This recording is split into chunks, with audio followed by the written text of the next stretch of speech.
There are no new contributions to announce yet, but in today's update, I feel the need to address an important issue. As of late, there has been a lot of faulty logic within the propagandist crowd. Certain critics, who shall remain nameless, have alleged that, quote, I either know I can't raise $200 million and are trying to scam people out of money, or I truly believe I can raise the money and am therefore stupid. The only thing that's stupid is the poor logic and circular reasoning behind this claim.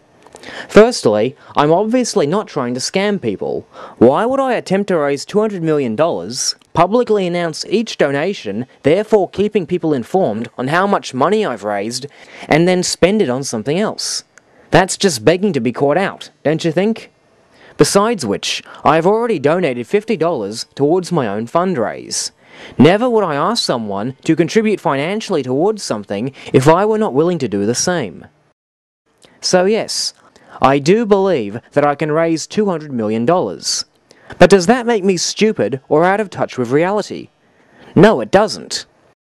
Is it unlikely that I'll raise $200 million? Perhaps.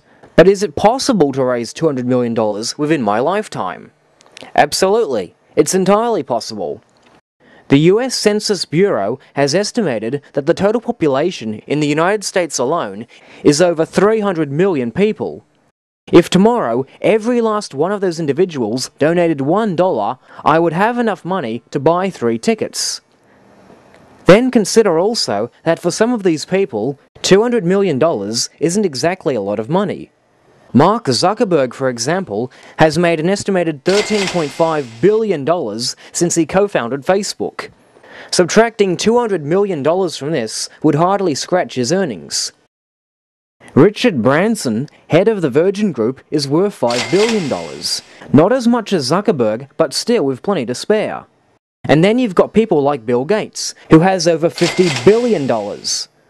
Quite frankly, I'm amazed these guys aren't buying tickets for their own moon flight. Particularly Branson, as he's clearly the space travel enthusiast. In fact, he once said in an interview with the Australian current affairs TV show Four Corners that the ultimate ambition for his space tourism company, Virgin Galactic, is to build a holiday resort on the moon. So Soyuz would make for a good test flight in that case. Unless, that is, it was an empty sales pitch and he knows it can't be done. Further, consider also that Space Adventures, in league with the company Zero G, also offers tourists a taste of reduced gravity aboard a modified Boeing 727. In total, the plane performs only 15 of these 30-second parabolas, for a total of 7.5 minutes of reduced gravity. And the tickets for such a ride are $4,950 per person. Couple this with the fact that the plane usually carries 35 people at a time, which would mean that these customers together would have spent over $170,000. And don't think this is just a gimmick. With a simple YouTube search on Zero G Experience, I pulled up 19 videos on the first page alone. Most of these aren't even official advertisements, but rather tourist videos that the customers themselves filmed on their camcorders. And 90% of the time, whenever I find one of these videos, it's a full house. If each one of these videos were filmed on separate flights, that means that all these customers together spent nearly $3.3 million on less than 8 minutes of reduced gravity. That alone tells me that there are some people in the world who have plenty of money to spare. In fact, it turns out that $3 million is just chicken feed, as Branson has confirmed the available pool of money to be much larger. In this December 2009 Telegraph article, we learn, Richard Branson unveils Virgin Galactic spaceship Enterprise. Sir Richard Branson has unveiled the world's first commercial spacecraft and named it the Enterprise, after the fictional intergalactic vessel in Star Trek. The Enterprise is expected to begin flights for passengers, paying $200,000 each in 18 months' time.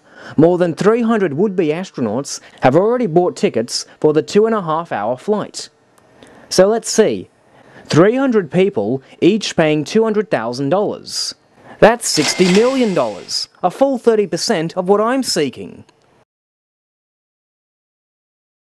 So while it may very well be difficult to raise $200 million, it is certainly not impossible. If there are enough people willing to donate, no matter how little, we will soon be able to pull together all the cash and, voila, we'll have raised the money for both tickets. Yes, we will build our own rocket, using this and whatever else we can find. So I shall continue to raise money until either I become too old for space travel, in which case the money will be donated to charity, or I am successful in hitting $200 million. For now, the total amount of funds raised remains at $329.07 US. Only $199,999,670.93 to go.